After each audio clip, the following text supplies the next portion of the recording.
राम राम राम हरे हरे हरे कृष्ण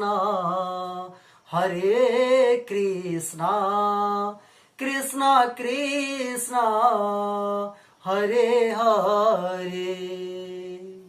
नमस्कार, प्रणाम। मैं साधु सर साधु स्टडी सेंटर के इस ऑनलाइन पोर्टल पर आप सबका बहुत बहुत स्वागत करता हूं। तो आज हम लोग दूसरा लेक्चर देखने वाले हैं।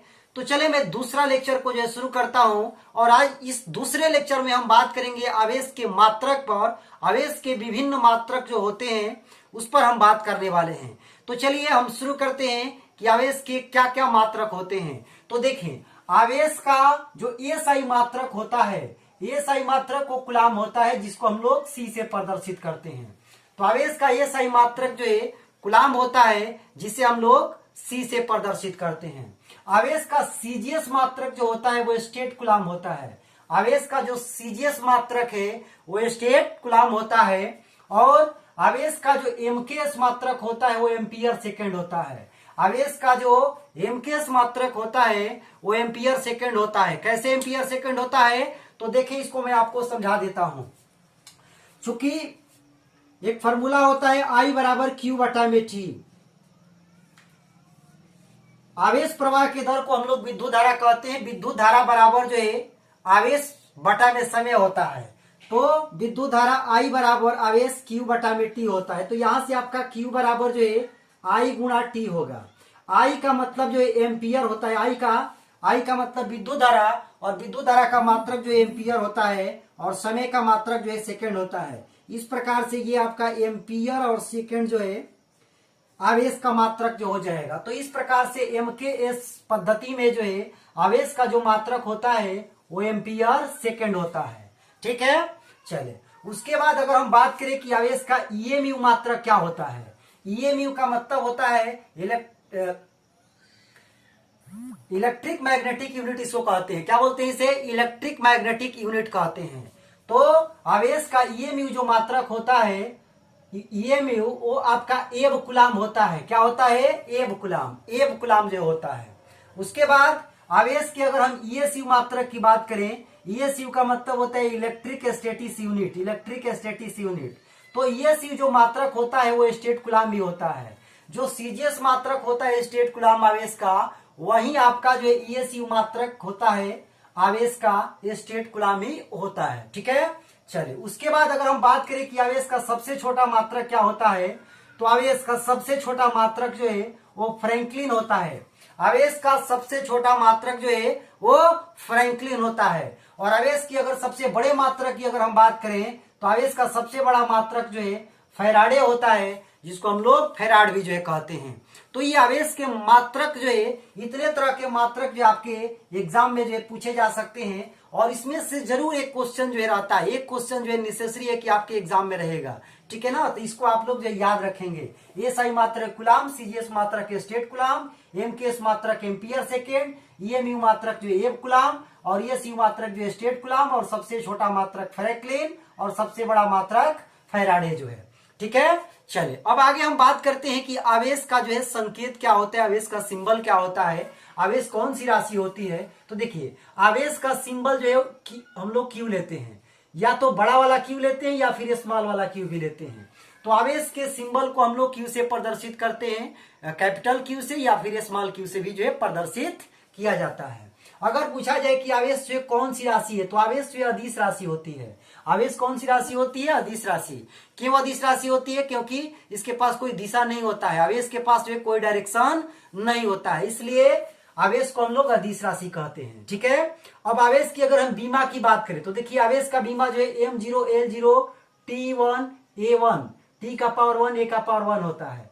इसको हम लोग ऐसे भी कह सकते हैं कि AT होता है। क्या होता है? AT। आवेश का जो बीमा होता है वो क्या होता है? AT। देखिए AT कैसे होगा, तो देखिए यहां पर आप समझिए चूंकि हम लोग जानते हैं कि I बराबर Q बटा में T होता है, Q बराबर IT होता है। तो देखिए ये Q बराबर जो IT है, ये Q बराबर IT ये IT। तो I का मतलब है विद्युत धारा, और विद्युत धारा को हम लोग उसके लिए बीमा A देते हैं, और समय के लिए हम लोग बीमा T लिखते हैं। तो इस प्रकार से आवेश का बीमा जो है देखिए क्या निकल के आ गया, AT। ठीक है ना। तो AT का मतलब हुआ कि A पे पावर 1 और T पे भी पावर जो है 1 है। तो वहीं यहाँ पे लिखा गया कि T पर भी पावर 1 और A पर भी पावर 1। ठीक है ना। और चूंकि इसको MLT के रूप में लिखा जाता है तो हम लोग यहाँ पर लिख लेंगे जो है कि M का पावर 0 है, L का पावर 0 है। चूंकि इसमें M और L नहीं है तो M का पावर 0, L का पावर 0 हम लोग दिखा लेंगे। ठीक है। तो इस प्रकार से आवेश का जो बीमा है हम लोग को याद रखना है AT। क्या याद रखना है, AT। चलिए उसके बाद आवेश जो है कितने रूपों में पाया जाता है, तो आवेश जो है 2 रूपों में पाया जाता है। एक को हम लोग धन आवेश कहते हैं और दूसरे को ऋण आवेश कहते हैं, पॉजिटिव चार्ज और निगेटिव चार्ज जो है। ठीक है। उसके बाद अगर आवेश का पूछा जाए कि आवेश का क्वांटीकृत रूप क्या होता है, आवेश का जो है क्वांटीकृत रूप जो है क्या होता है, तो देखिए आवेश का जो क्वांटीकृत रूप होता है वो Q बराबर प्लस माइनस एन होता है। क्या होता है, Q बराबर प्लस माइनस एन। यहाँ Q का मतलब आवेश है, ठीक, और N का मतलब है कि किसी एलिमेंट से, किसी परमाणु से जो है त्याग किए गए इलेक्ट्रॉन या फिर ग्रहण किए गए इलेक्ट्रॉन, त्याग किए गए इलेक्ट्रॉन या फिर ग्रहण किए गए इलेक्ट्रॉन की संख्या होता है। ये एन क्या होता है, तो किसी तत्व से या किसी परमाणु से जो है त्याग किए गए या ग्रहण किए गए इलेक्ट्रॉनों की संख्या को कहते हैं। और ई का मतलब जो इलेक्ट्रॉन होता है और एक इलेक्ट्रॉन पर जो आवेश होता है 1.6 गुणा 10 के पावर माइनस 19 कूलाम होता है। और उसी 1.6 गुणा 10 के पावर माइनस 19 कूलाम को हम लोग जो है मूल आवेश कहते हैं, फंडामेंटल चार्ज कहते हैं। क्या बोलते हैं उसे, फंडामेंटल चार्ज कहते हैं। और देखिए आवेश के क्वांटीकृत रूप का क्या मतलब है। आवेश के क्वांटीकृत के रूप का मतलब यह है कि आवेश जो है वो एक फिक्स अमाउंट में ही जो है, एक फिक्स मात्रा में ही जो है एक वस्तु से दूसरे वस्तु में ट्रांसफर हो सकता है। किसी भी प्रकार से आवेश जो है ट्रांसफर नहीं हो सकता है, ये इसी रूप में जो है ट्रांसफर हो सकता है। ठीक है ना, इसी रूप में। ठीक, देखिए जैसे जो मूल आवेश होता है, मूल आवेश फंडामेंटल चार्ज होता है 1.6 गुणा 10 के पावर माइनस 19 कूलाम, माने इसी के गुणज में, या तो इसको ऐसे हम कह सकते हैं कि 2 गुणा इतना, 3 गुणा इतना, 4 गुणा इतना, 5 गुणा इतना, 6 गुणा इतना। तो इस प्रकार से जो है आवेश का ट्रांसफॉर्मेशन होता है।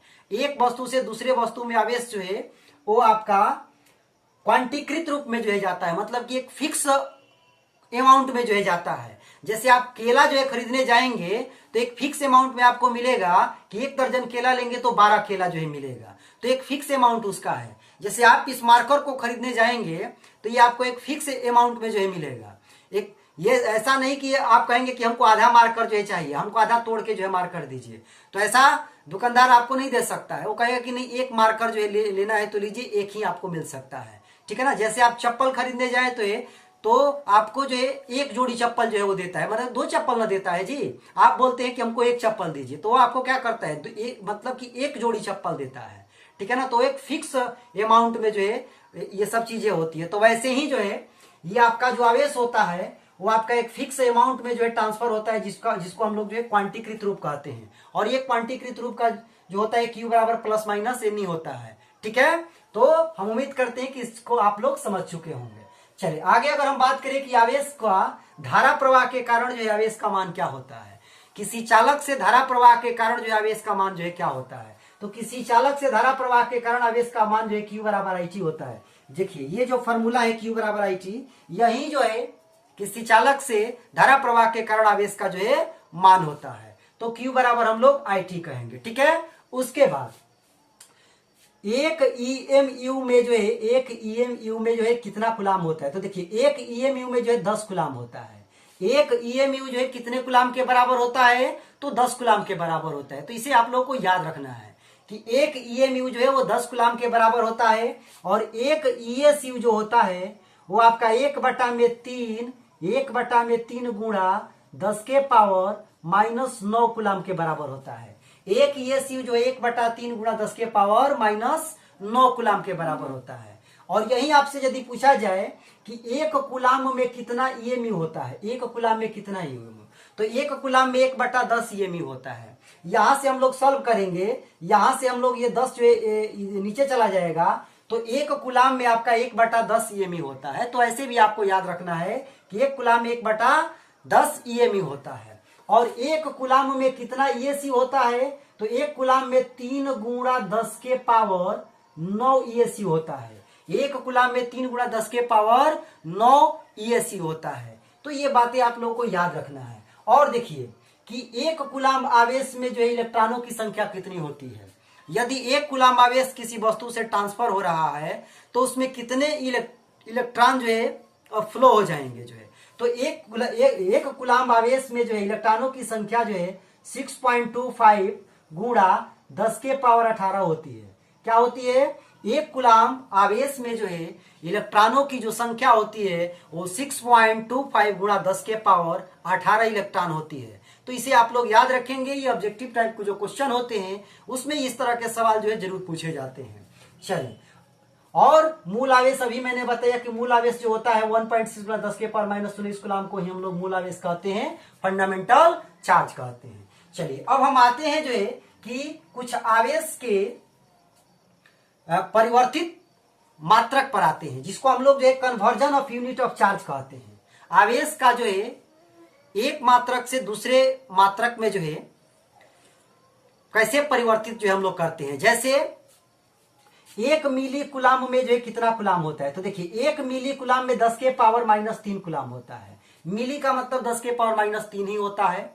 और 1 माइक्रो कूलाम में 10 के पावर -6 कूलाम होता है। क्या होता है? 1 माइक्रो कूलाम में 10 के पावर -6 कूलाम होता है। ठीक है। और 1 नैनो कूलाम में 10 के पावर -9 कूलाम होता है। और 1 पीको कूलाम में जो है 10 के पावर -12 कूलाम होता है। तो इसको आप लोगों को याद रखना है कि 1 मिली कूलाम में जो है 10 के पावर -3 कूलाम, 1 माइक्रो कूलाम में 10 के पावर -6 कूलाम, और 1 नैनो कूलाम में 10 के पावर -9 कूलाम, और 1 पीको कूलाम में 10 के पावर -12। ठीक है। मिली का मतलब 10 के पावर 3, माइक्रो का मतलब 10 के पावर 6, नैनो का मतलब 10 के पावर 9, और पीको का मतलब 10 के पावर -12। तो इसको आप लोगों को जो है याद रखना है। चलिए, अब आगे हम बढ़ते हैं और आगे हम बात करते हैं जो है कि टाइप ऑफ चार्ज। तो जैसा कि हम लोग जानते हैं कि आवेश जो होता है वो 2 तरह का होता है, एक पॉजिटिव चार्ज होता है और एक निगेटिव चार्ज। एक धन आवेश होता है और एक ऋण आवेश होता है। ठीक। तो देखिए, ये जो धन आवेश और ऋण आवेश है, इनका देखिए कुछ गुण होता है, कुछ इनका पार्टिकुलर जो है प्रॉपर्टी होता है। क्या पार्टिकुलर इनका प्रॉपर्टी होता है? तो यदि समान आवेश है, समान प्रकार के आवेश है, तो एक दूसरे को जो है प्रतिकर्षित करते हैं। समान प्रकार के आवेश हैं तो एक दूसरे को क्या करते हैं? प्रतिकर्षित करते हैं। क्या इसका मतलब हुआ? तो देखिए, ये प्लस कोई आवेश यहां पर है और यहां पर कोई प्लस आवेश है, तो ये दोनों को हम लोग समान प्रकृति के आवेश कहेंगे ना। इसको हम लोग क्या बोलेंगे? समान प्रकृति के आवेश बोलेंगे। तो ये समान प्रकृति के आवेश है, तो ये समान प्रकृति के आवेश हैं। और यहां पर भी देखिए, ये माइनस है और ये माइनस है, तो ये भी समान प्रकृति के आवेश हैं। तो ये दोनों ही कंडीशन में जो है ये क्या करेंगे? एक दूसरे को जो है प्रतिकर्षित करेंगे। ठीक है। क्या करेंगे? प्रतिकर्षित करेंगे। ये प्लस प्लस, ये माइनस माइनस, तो एक दूसरे को क्या करेंगे? प्रतिकर्षित करेंगे। तो इसलिए हम लोग कहते हैं कि समान प्रकार के जो आवेश होते हैं वो एक दूसरे को जो है प्रतिकर्षित करते हैं। ठीक है। और विपरीत प्रकार के जो आवेश होते हैं एक दूसरे को आकर्षित करते हैं। विपरीत प्रकृति के जो आवेश होते हैं एक दूसरे को क्या करते हैं? आकर्षित करते हैं। जैसे देखिए, यहां पर कोई धन आवेश है, ये प्लस चार्ज है, और यहां पर कोई ऋण आवेश है, ये आपका माइनस चार्ज है। तो ये एक दूसरे को क्या करेगा? आकर्षित करेगा, एक दूसरे के जो है नजदीक आना जो है चाहेगा। ठीक है ना। क्या होगा? एक दूसरे के जो है नजदीक आना जो है चाहेगा। तो इनके बीच जो है आकर्षण का जो है बल लगता है, आकर्षण का जो है बल लगता है। ठीक है। तो इस वजह से कहेंगे जो है कि विपरीत प्रकार के जो आवेश होते हैं एक दूसरे को क्या करते हैं? तो आकर्षित करते हैं। ये याद रखना है। चलिए, उसके बाद हम देखते हैं कि आवेश हमेशा द्रव्यमान के साथ होता है। देखिए, आवेश हमेशा द्रव्यमान के साथ होता है, इसका क्या मतलब है? तो जब कभी भी किसी वस्तु से किसी दूसरे वस्तु में आवेश का ट्रांसफर होता है, आवेश जो है उसमें जाता है, तो उसके साथ साथ द्रव्यमान भी जो है जाता है। द्रव्यमान का भी जो है ट्रांसफॉर्मेशन जो है होता है। कैसे होता है? देखिए, एक एग्जांपल के माध्यम से आपको मैं समझाता हूं।